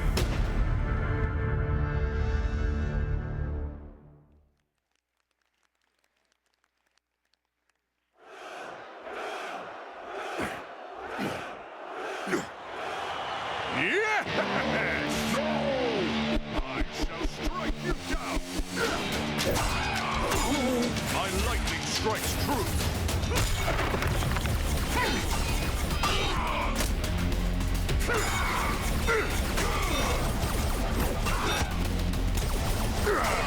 This isn't going well for you.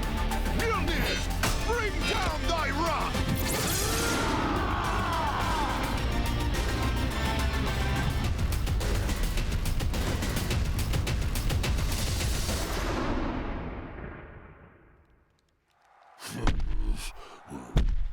Did not like that!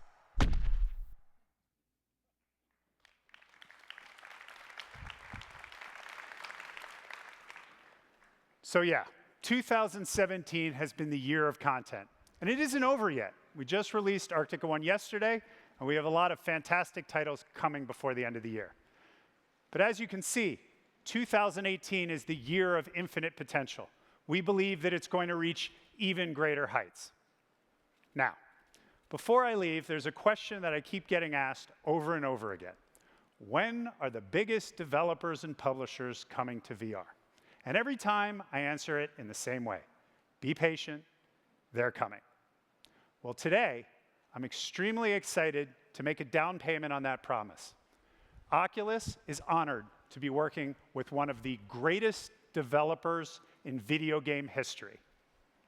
Thank you. You go from knowing you're dead by noon to I'm gonna live and I'm not even wounded in a matter of a few hours. It's like no feeling you've ever had before. War and combat have been part of human civilization since the beginning. People have a fascination for what it must be like.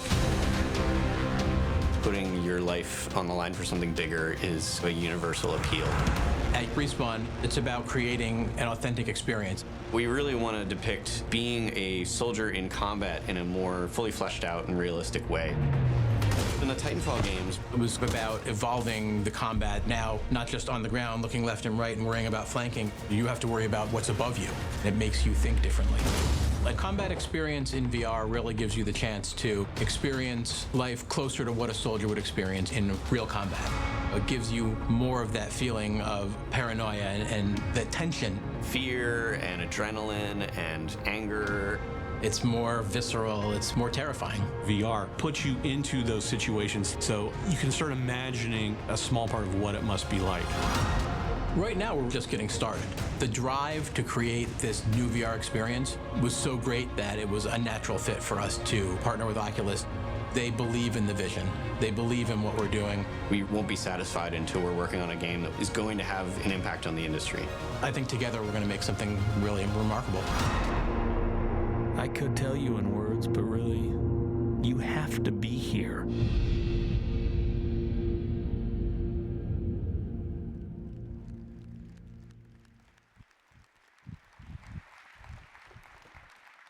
Thanks, Jason. I loved how you just dropped the mic right there.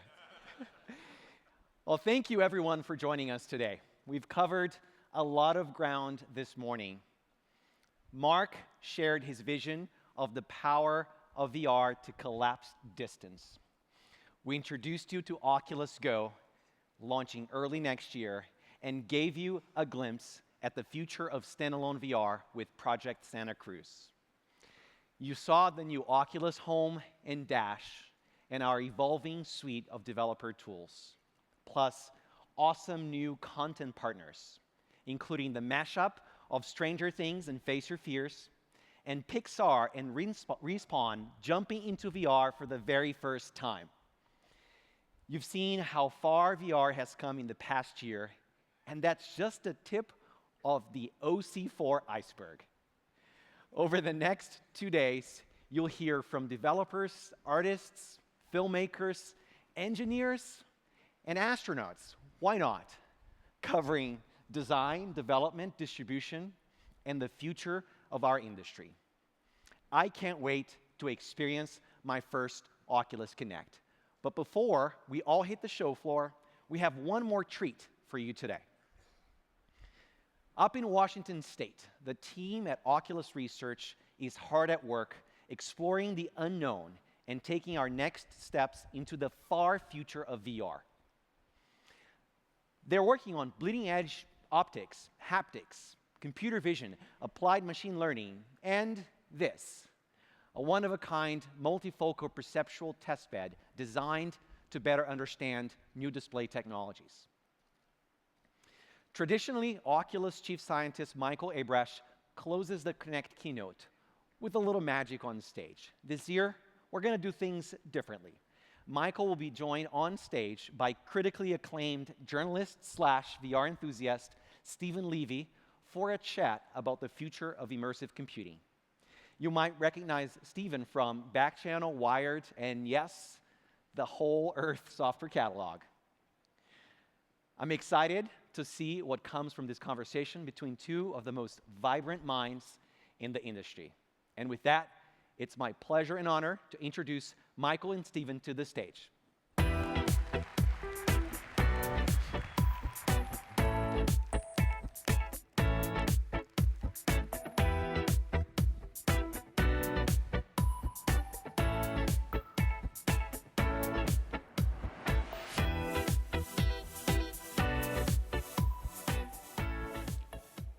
Well, thank you.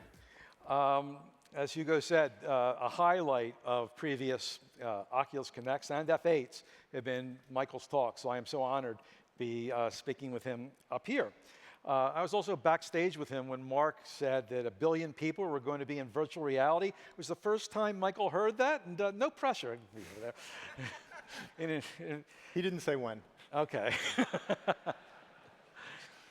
So right after this talk, you're going to publish an article on the blog, the Oculus blog, revealing a little bit of what's happening up there in Redmond, Washington, with your fairly secretive lab that's looking at and trying to make happen the far future of virtual reality there.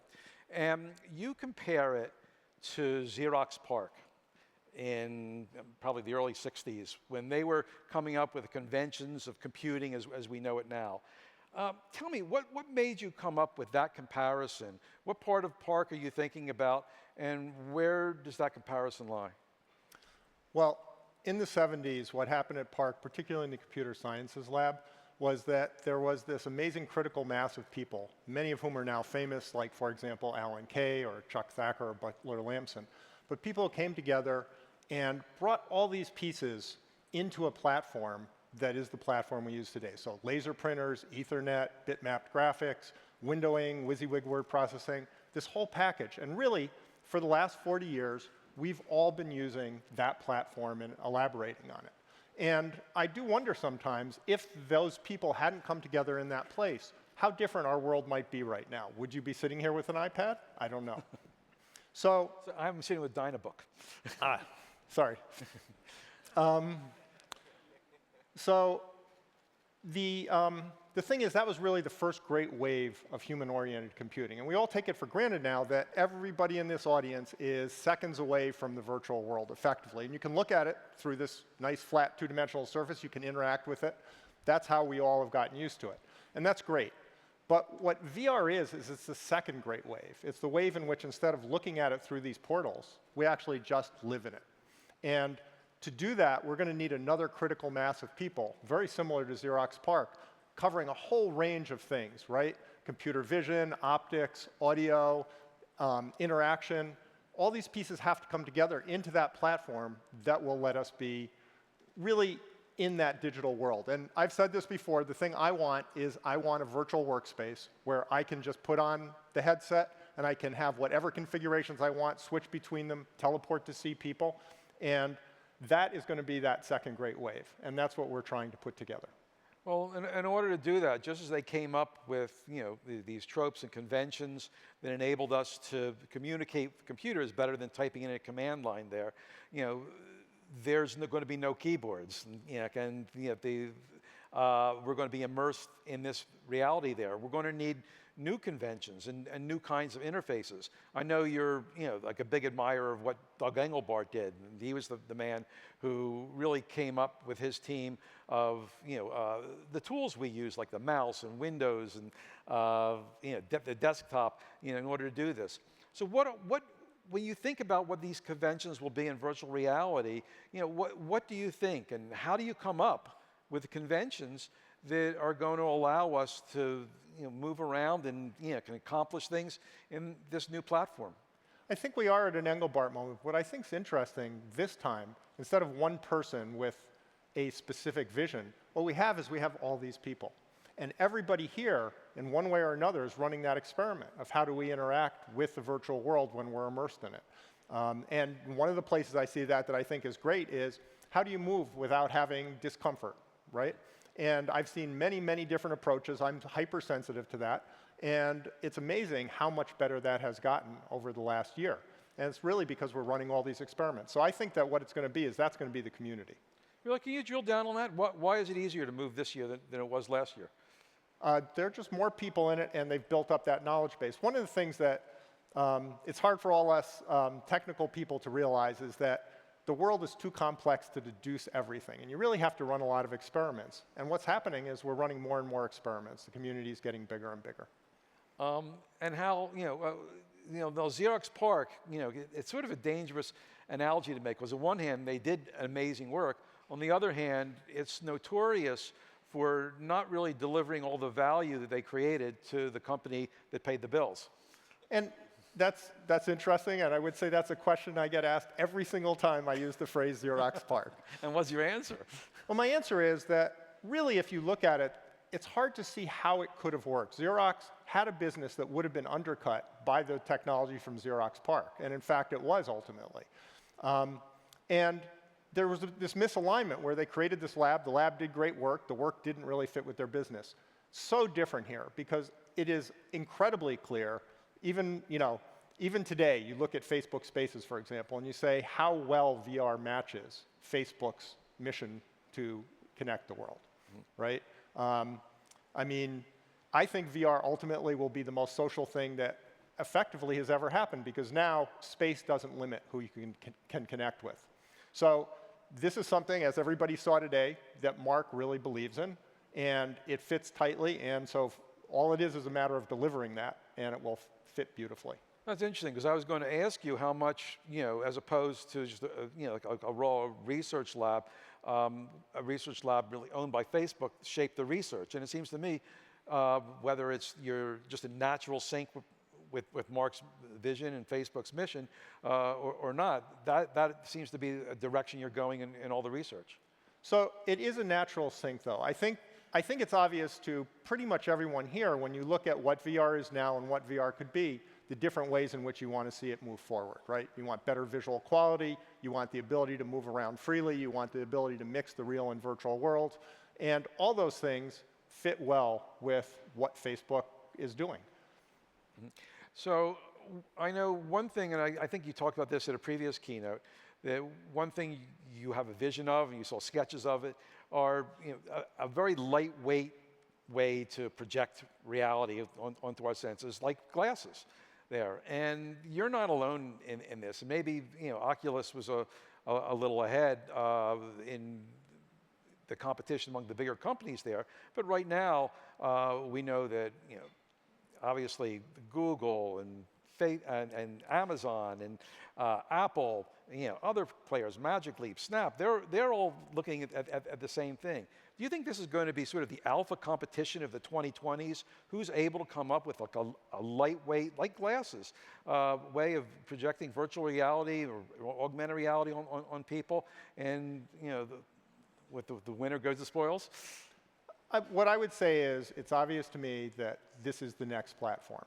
And I think it's obvious to a lot of people, and I think it's going to be a very exciting future doing it, and I think we're incredibly well positioned. But what I'm really thinking is, I can't wait to get to that future. So in your writings and when you talk a lot about a vision where there'll be a persistence to what we have there, where it won't be something we use just for a couple minutes a day, but will be part of our daily existence there. How important is that to develop something that's going to be a routine part of our lives as opposed to a special experience? Well, I think that when you talk about something being a next platform, the key is that it's something that is an important part of our life. How much of the time isn't really the key. The key is that it's something that every day you'll think, yeah, I'm just going to do this as a matter of course. So trying to think of the last time that I didn't look at my phone for a whole day, and I think it's been a very long time. And the last time I didn't look at a computer. And really, this is going to be a primary way that we interact with what we do for work, for play, for how we connect with other people. And what are the challenges in making that happen? Maybe just start, talking about the idea of like persistence. In order to, have something that's, going to be comfortable. I think earlier in the keynote, someone alluded to, these headsets, as great as they are, are going to be evolved. It's up to you and your team to evolve them. How do you do that? And there are so many ways that it does need to evolve to actually fulfill that potential. I mean, there's magic there now, but I think everybody in this room would love to see super high resolution with really good focus at all depths, with a field of view as wide as the human field of view. They would love to be able to bring in real world things like desks, keyboards, other people, move around freely. And they'd love to be able to interact with things in a more natural, fluid way. And everybody sees that in the long run, the limit is, can we do something that starts to rival our real experiences? So I think we're just at the beginning of a very, very long path that's going to be very exciting. Well, and so in doing that, what kind of people are you looking for? You know, who works at Oculus Research? So first of all, it helps if they're really smart, but I don't think that's going to surprise anybody. You're not looking for dumb people, is that what you're saying? We are not. Okay. So thank you for helping limit that one.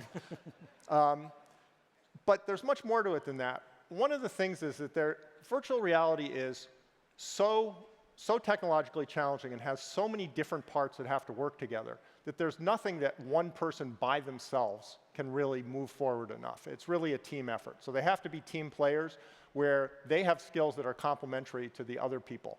And they also have to be very comfortable with working in an environment that's uncertain, because all of this is unexplored territory, and it's going to be explored, but that process means there are inevitably going to be a lot of experiments that fail, and a lot of experiments that succeed, and a lot of rerouting as it goes along.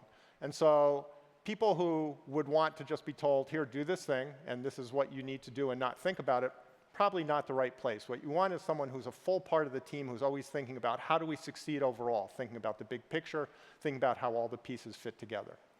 And so you talk about some of the specific directions you're doing. You said before in one of your talks about we need some scientific breakthroughs that aren't here yet in order to really bring to realize what you think that this platform should be. So I know you're not going to give us any trade secrets, but maybe talk about some directions you're going there that bring us closer to that vision. So I'll talk about one specific thing, which I think everybody here could identify with, which is how do we get so that you can have really sharp visual clarity all the time? And right now, the headsets have fixed lenses that focus you at 2 meters. And that means that everything closer than 1 meter is really not as sharp as it could be. And as resolutions go up and as optics improve, that will become more and more apparent. And obviously, especially if you can start bringing the real world, you want to do things within arm's length. So there are a number of ways that could possibly be addressed. So for example, the ultimate solution would probably be holography. If you could have glasses that gave you a holographic image, it would be an awful lot like seeing the real world. Another approach would be to have a very, very fine lens, array of fine lenses that can create a light field that approximates reality. Another way to do it would be to have multiple planes, each one at a different depth. And yet another way would be to change the focal depth to match where you're looking. All these are possible solutions. The problem is none of them are workable product solutions yet. So those are all interesting directions to go in, and they're partly research and they're partly thinking about how they could be engineered. And every one of them is difficult, but every one of them is potentially a solution. So in other words, you listed about probably a half dozen approaches there. Are you working on like every single one of those and experimenting in those? I would say that at some level, we're working with each of them. The thing is that some of them are very far off, or a huge amount of technological innovation would have to happen to make it work, and others are more interesting engineering and human factors problems. But yes, we are looking across that whole range because who knows what the solution will be. So that's really interesting. You talk about the long term there. Do you have any deadlines on when you've got to produce this stuff, or is it totally open-ended? Well, which is kind of a scary thing to shareholders, maybe. It is research, which I define as when you start, you don't know for sure that you can deliver what you've started on. And the way that I think about it is that when something is started, within 3 to 10 years, if it works out, that you could imagine that it could ship in a product and really have impact. So it's not open-ended, and we don't have people who kind of think deep thoughts and things that maybe in 20 or 30 years could be interesting and publish a paper about it. But at the same time, we don't work on things that are obviously just engineering and deliverable. Well, speaking of publishing, is the research you're coming up with, Oculus Research, on the model of Facebook's approach to data centers, where it's all very open and they want to improve the world by sharing their information? Or is it closer to what a traditional hardware manufacturer has and saying this is a competitive field, this is proprietary information? How do you view that, and how open are you about maybe not in the middle of it, but eventually sharing your breakthroughs? Ultimately, we'd like to share all of the breakthroughs, but obviously, ultimately is a ways off. So we publish, and we do want to be sharing information. It is not our priority to publish. It's a side effect of having done novel, innovative work. Mm-hmm. And if folks here wanted to become part of your effort there, how would they go about that? Well, we certainly have a page listing all of our openings, and we would love to have people here join us. So we are looking for the best people in the world, and that's really the bottom line. This is going to be a long journey with a great many challenges, and we need great people. Facebook itself is, like a huge, consumer and creator of artificial intelligence there. What's the role of AI and machine learning and what you're doing? Machine learning is a critical part of making many of the systems that need to happen become good enough. So for example, if you take something like hand tracking, it can help a huge amount if what you do is you use machine learning to help start the searches for things. So it's not that you just throw things into a machine learning framework, but machine learning can be critical for helping parts of various pipelines work much better. And so it's a hybrid system. In the long run, I do expect that machine learning and AI will be a significant part of the whole virtual experience. I mean, in the end, what we'd really love to have is a great assistant, right? But that's not really something that I personally am working on. What's the relationship between Oculus research and the Oculus that we see here, and presents, the products there? Is there stuff that you've done that is showing up in this generation of products? Talk about the pipeline. So the relationship is that our purpose is to put things into that pipeline and work with the product team so that everybody here gets to use them and gets to write software that leverages them. So that's the reason we're here. There's nothing in the current generation that has come from us because there hasn't been enough time to even hit that 3-year time frame. But there are certainly a number of things that we could see over the next few years, and especially certainly over the next 5 years, 4 years. Because a year ago I said, here's where I think we will be in 5 years, and obviously we play a part in that. Are you on track with that? Would you say the same things? Here's where we'll be in the next 4 years? Yeah, I would say the same things. I might actually bump a few of them up. Mm-hmm.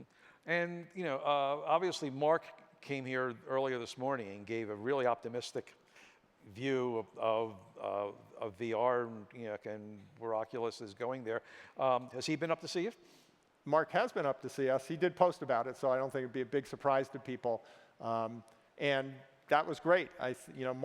Mark placed a great deal of trust in us to be going and doing worthwhile work, and when he came, it was a great experience to have him there.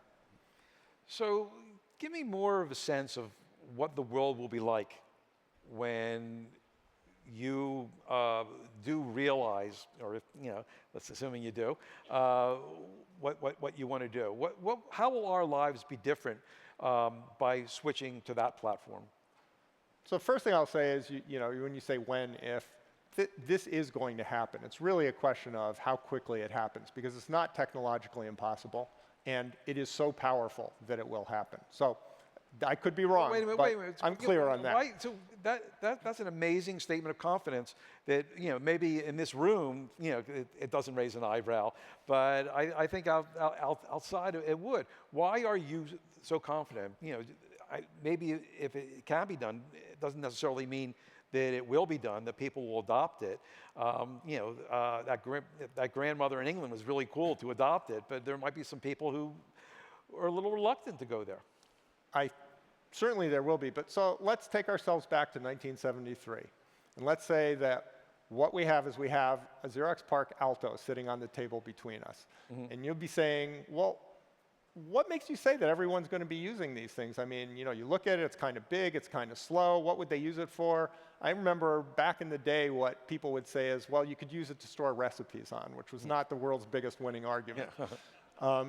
And no one would have foreseen any of the things that came on top of that, right? They wouldn't have foreseen, for example, 3D real-time graphics, they wouldn't have foreseen Facebook, they wouldn't have foreseen the whole internet, right? And they certainly wouldn't have foreseen computers in your pocket. So it is true that one needs to have a little bit of vision here when you think about it, but to me, it is so obvious that just as back in 1973, you could have seen this unfolding, at least in general, by saying, wait a minute, you have access to all this information, all this computing power. It has to be incredibly valuable. Right. Now to say, what we have is we have access to driving your full perceptions with this so that you can actually be in this thing, experiencing this thing. So I've talked about, the one thing that I want is that virtual workspace. It's because that's the thing that would affect my life right now directly. What does that virtual workspace look like? The virtual workspace, to me, in the near future, meaning in the next maybe 5 years, you have a desk, right? You have a keyboard, you have a mouse. They're all mapped in by computer vision so you can use them. But they're in a virtual space that reskins it and then puts up whatever else you want with it. So you could have 100 screens, you could have a hologram, you can have a whiteboard and be talking with someone else. Other people can teleport in. You can teleport into them. They can look over your shoulder. You can work together. Basically, think of it as it's like your real workspace, except it's completely malleable. And I see that because that's what would affect me. But if you look at other people, if you gave them access to it, they would see so many other things that were entertainment, productivity, just, for example, just being a tourist, going places, just visiting with other people. The potential really is kind of the potential of reality, right? It's not even what is the killer app, because what's the killer app for reality? It's all the things you can do. Well, that's the thing that I loved about some of your talks there, when you really made a very convincing case that the reality that we think is our only reality is really, just a construct that we make, and what the people out here can develop can be, with the right tools, and the right system, just as real, not only as real to us, but just as real as, the things that our naked senses perceive there. And, and I think, unlike, using the Alto, right, there's a line that goes past when that thing, subsumes our reality, both in, in VR and in mixed reality situations. Some of your writings, it seems what you're going for is a way where, we'll be able to get 100% of at least our vision, maybe I'll cover the years, to get replaced by a mix of what's piped in from, the physical world, I don't want to say real, and what's built by people like the folks in this room, by developers there. That to me is significantly different, and that's why you have so many challenges, because you're trying to make that leap over some uncanny valley into what is, totally just as real to us. That's absolutely right. And I do think that mixing of real and virtual is the key here, because what it will do is it will expand the ranges of experiences that we can have and that we can allow other people to have. And really, I mean, that's what life's about, is having experiences, right, with other people in other places. And we can make, basically, as it gets good enough, we can make almost anything possible. So one thing, I think you alluded to it in the essay you're going to publish today is you have an apartment. You've built like a real apartment up there. Tell me about that. What's the point of building, a model apartment up there in Redmond? Well, there are a couple of pieces to it. One of the parts is that if you want to know how people might use virtual reality, it would actually help, especially once it's mixed with the real world, with computer vision. It would help to know how people actually do use things. And so we can, rather than having people in some artificial study setting, what we do is we put them in an apartment and have them do real things. And then we can see what they would need to have available in terms of functionality. They're in an apartment wearing headsets, or just in an apartment like watching TV or making noodles? You can do both, right? I mean, it's study people's patterns and then to say, well, if you had a mix of real and virtual, now how would you use these things and what would be the problems that have to be solved? The other part is, if you're going to make a computer vision system, you need to know how good it is. And it helps to have ground truth. And this apartment is ground truth because we know exactly what is in it and where it is. So do you think in our apartments, that basically we'll get, the physical objects piped in, and then, so we won't bump into things, but, we could make it some other place, it could be like a palace or a cave.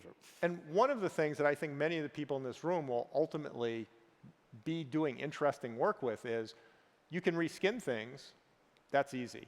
You can put virtual things in the scene, not a big problem. Taking real things out of the scene, probably not. No. So the question is how you create interesting settings that adapt to what your physical surroundings are. You know,